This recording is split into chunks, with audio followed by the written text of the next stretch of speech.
Hey, what's up, everybody?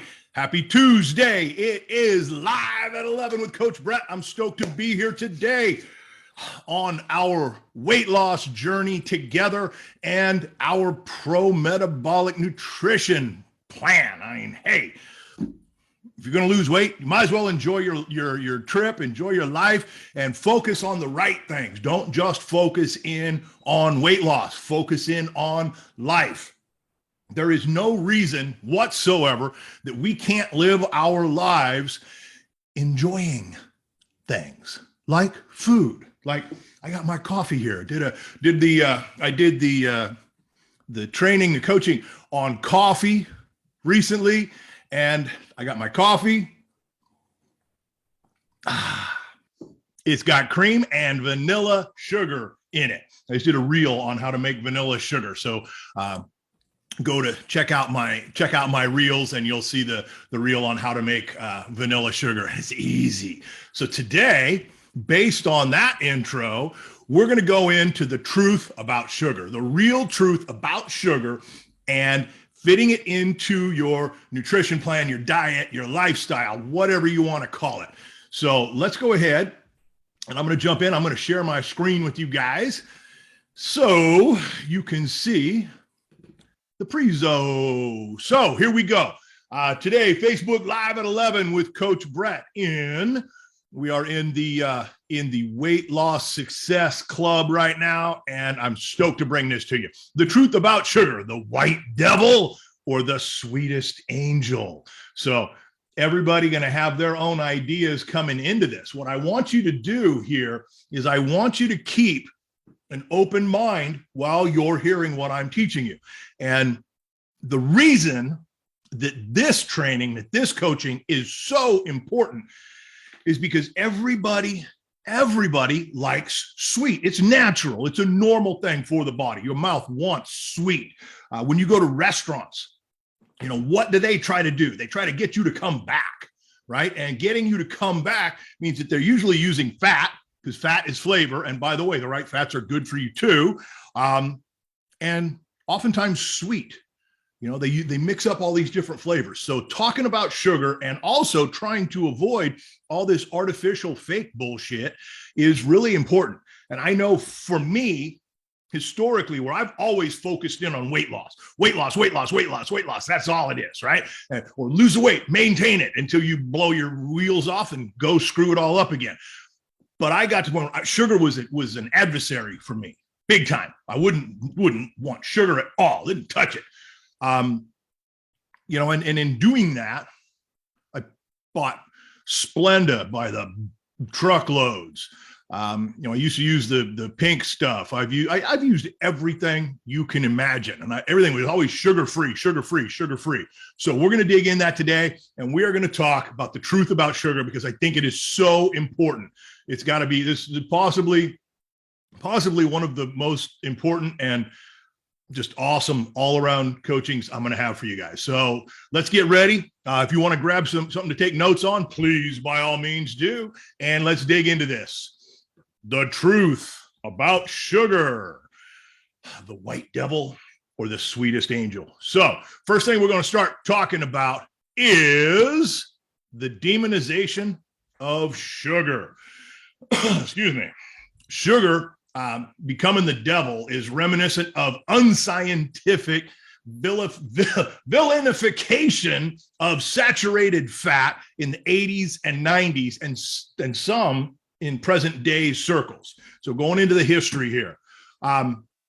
So why is this? Because food staples are costly to produce for highly populated societies like us, like America, the United States. And one day things are a saint, and the next day things are the devil. So companies that give us the food, that sell us the food, that make the money off of giving us the food, can save money and make money, more money. They want to make more money off of us. So corporate organizational influences on the food industry exist, and they manipulate the data to manipulate social and societal beliefs around food. And this has been taking place since the deregulation of the food industry standard back in 1974. Long time this has been going on, right? Long time. At the time of the recording here is 2022, right? So it's a long time since the deregulation of the food industry standard. Lobbyists, they've aided the food industry to deregulate testing and research by third party to best line the pockets of the industries, the lobbyists, and their investors. It's about making money, right? It's about making money. And this is not like some goofy ass conspiracy theory, all right? This is simple fact, all right? It's a fact. Now, the seed, the nut, and the oil industries are another perfect example of this. They did a fantastic job manipulating the mindset of seed, nut, and vegetable-based oil consumers. Saturated fats were one of the first targets of this money-making influence. They touted all the cheaper oils that we like, saying that they would provide cholesterol-lowering properties, without telling or sharing the facts that unsaturated fatty acids oxidize in the human body and create a massive amount of toxicity to the cellular function and the metabolic health of us, of our bodies. So shortly after seeds, nuts, oils, and fats, what was the next target? Sugar. Sugar was up next. So when did sugar become the devil? And we're gonna drink some coffee with sugar in it. Oh man, that's good. That's good. So when did sugar become the devil?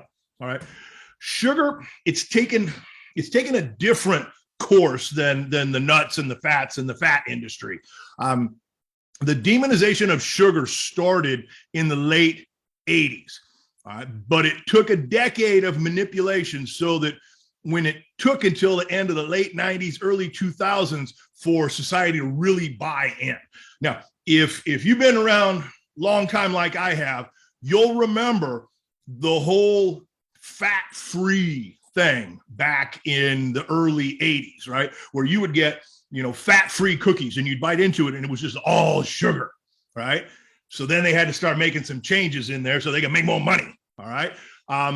So society started buying into the demonization of sugar, and it really started grabbing in the early 2000s. And boy, they did a great job of selling it to us. And we bit in and took that shit hook, line, and sinker. We ate it all, baby. We said, okay, sugar is the devil. I remember no orange juice, no sugar, fake sugars, pulled it all out. So society, media, memes, however you want to call it, pseudo-scientific information, and poorly understood mechanics, see if I can speak today, poorly understood mechanics of carbohydrates, as well as touting it to be like cocaine to the brain, all right? Like cocaine to the brain, sugar, cocaine to the brain, right? Are you fucking kidding me? Come on, good grief. Everybody bought into it, right? And sugar became the devil, right? Everyone stepped away from this amazing energy producing substance, which is pretty damn sad when you really think about it and when you hear the rest of this. So stay with me, keep listening. We got some good stuff here, all right? It is far less expensive to produce sugar substitutes than it does to harvest natural sugars, all right? Cane sugar, honey, maple syrup, fruit, 100% fruit juice, and so on and so on. And it's all about the Benjamins. It's about the money, all right? It is not your health or the health of your cells or metabolic function, and not about your life. It's about them making money off of us because they make more money selling us fake shit. All right, so let's get into sugar and metabolic health. The statements that sugar causes diabetes are not only bad claims, poor claims, but the claims fail to take into account the other markers like thyroid function, metabolic function, environmental factors, so many different things that they don't pay attention to. They just blame it on the sugar. Okay. Eating sugar in balance with other foods can be extremely useful and supportive for your metabolism, your metabolic process, and yes, your overall health. All right. Consumption of ripe tropical fruits, stone fruits, 100% fruit juices. They're rich in fructose, some of the top forms of glucose and nutrients necessary for high metabolic function and cellular respiration. Right? It's often stated that type 2 diabetes is a disease related to excessive sugar consumption. All right. And that approach is just straight up riddled with all kinds of inconsistencies. Sugar isn't the issue. All right. It's simply not true. Decreased, let me get dyslexic here. Decreased insulin sensitivity is what actually allows blood sugar levels to creep up, rise, and screw up, which means you must evaluate the other factors that actually cause this. And there are many factors that contribute to decreased insulin sensitivity, which can include, but not limited to, and the sad factor is none of this shit is going to be determined by blood panels, but keep getting those costly blood panels done. All right. Mitochondrial or cell dysfunction is a major issue. Overconsumption, and you're gonna hear this. This is a big one, right? Overconsumption of free fatty acids, omega-3s, and unsaturated fats. Okay. Decreased digestive health, excess estrogen, excessive stress hormone production, and decreased thyroid function. All right. And that's just to name a few. And all of this is simply caused by, drum roll, are you ready? Poor cellular respiration and metabolic deficiencies. Makes you think, makes you sad, makes you wonder what to do. What's next?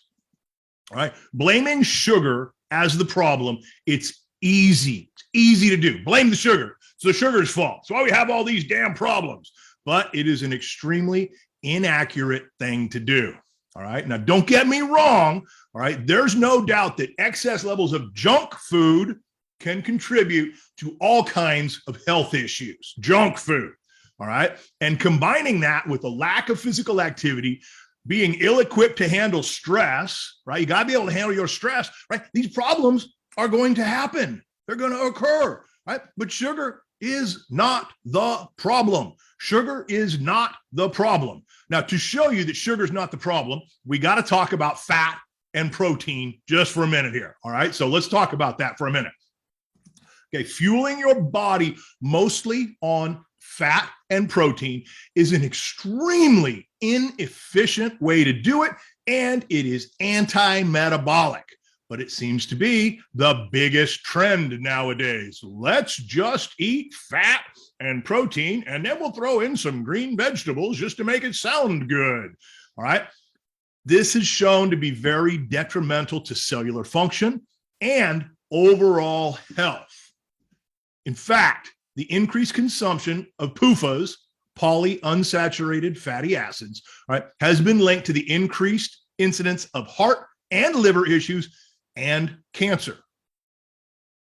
Okay. And I know you've heard sugar feeds cancer. Well, the fucking cancer has to come from someplace first. The amount of oxidation increases when the body's forced to utilize fat and protein as its primary source of fuel.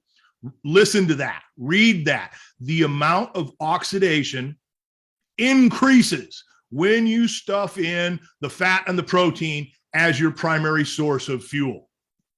It creates a cascade, just tons of inflammation, which can lead to poor cellular respiration, digestive issues, decreased metabolic function, decreased energy production, and increased insulin sensitivity. Big issues. One of the effects that increased polyunsaturated fatty acid consumption has on your metabolic function is the body begins to become incapable of utilizing sugar sources as a fuel. This is where fatigue, brain fog, no energy, poor sleep, joint pain, and other inflammatory illnesses and diseases, that's when they start to come into play.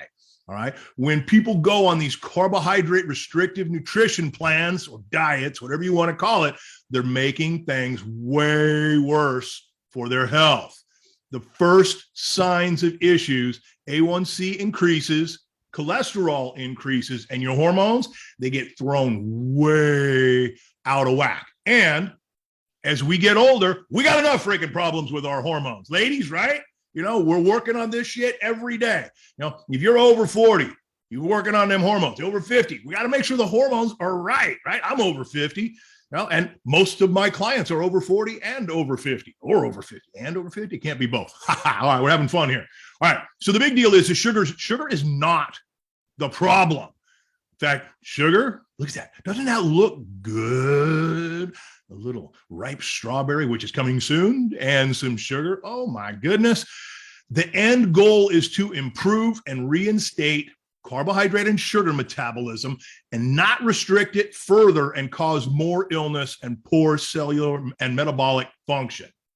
All right. Which is why establishing a metabolic healing nutrition process is a must. I mean, it's what we got to do to get out of all this bad stuff that we're putting ourselves under. And it's not our fault that we're doing it. We followed the lead of the people we're supposed to be following.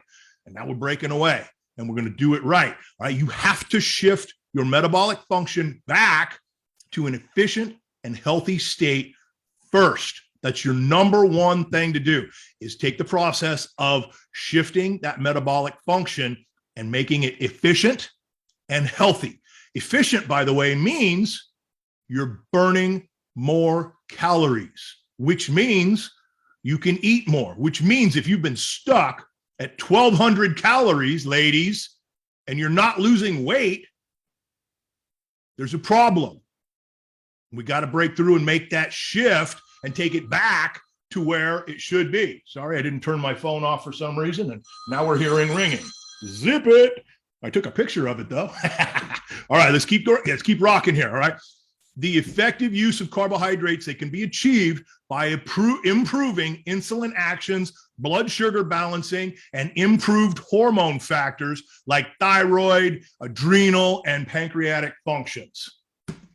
Sugar, okay, especially fruit, with the higher levels of potassium, which also helps shift the blood sugar regulation, as well as many other glucose nutrient foods. They all play an important role in restoring proper cellular respiration and metabolic function. Insulin sensitivity regulation needs to be addressed. All right. But this is really the message of a deeper problem, a much deeper problem. So don't shoot the messenger, AKA the insulin sensitivity issues, right? Instead, ask the question as to what issues actually exist and what actually needs to get corrected. Sugar should be a part of your pro-metabolic nutrition. Okay. Sugar can be a part of your daily nutrition. Daily, in your coffee. Yum. And it tastes so much better. I mean, sugar tastes better than all this fake sugar bullshit. All right. Now, the best forms of sugar used in the right combination with other foods is the best fuel for your body. And it's going to provide the greatest shifts in cellular respiration and metabolic health, AKA metabolism. All right. So what are the best sugars for pro-metabolic nutrition? You ready for this? This is going to be a complicated one. The first one's challenging. Get ready. Get your notepad out. Sugar, cane sugar, straight up white sugar. Mine, white sugar with vanilla in it, not fake vanilla, real freaking vanilla beans. All right. Fresh fruit, stone fruit, bananas, grapes, berries, all that kind of fun stuff. 100% fruit juice. Orange is the best. I like pulp free. I think it's the best. And then raw honey. Raw honey is good. I get organic raw honey, tons of it. I love it. One of my favorites, real maple syrup. Yum. All right. What about 60% or higher dark chocolate with no soy lectin, or however the hell you pronounce that? Lectin, I think it is. You know, hey, sugar, baby. Real cane sugar. Make me want to go to Hawaii right now, right? The truth about sugar, guys, sugar is not the devil. It's needed. And OMG, it is good. All right, rock and roll. All right, so thank you for taking time to listen to this. If you have any questions, please go ahead and chime in down below and let me know. All right. It's so important. And it was one of the biggest revelations that I had when I started making this entire change in my lifestyle, my coaching process, and paying attention to health first. That's what it's all about. Health first, boost up that metabolism. I want to be able to eat more. I do not want my clients, ladies, I don't want you to have to be struggling at 1,200 calories, starving yourself to death and not seeing any changes on the scale. Now, it takes a little bit of time to get things ramped back up and to make this shift, and you got to do it in the right way. But when you get it done, oh my God, life becomes so much more fun and easy. It's easy and it's great. So, hey, thank you for watching. Feel free to share the group with your friends, invite people, send them the link, ask me questions, put them down in here. And if you were watching this live, give me a hashtag live in the comments. If you're watching the replay, give me a hashtag replay. Coach Brett, Achievement Coaching. Love you guys. I'm out of here for the day. Enjoy yourselves. Have a great day.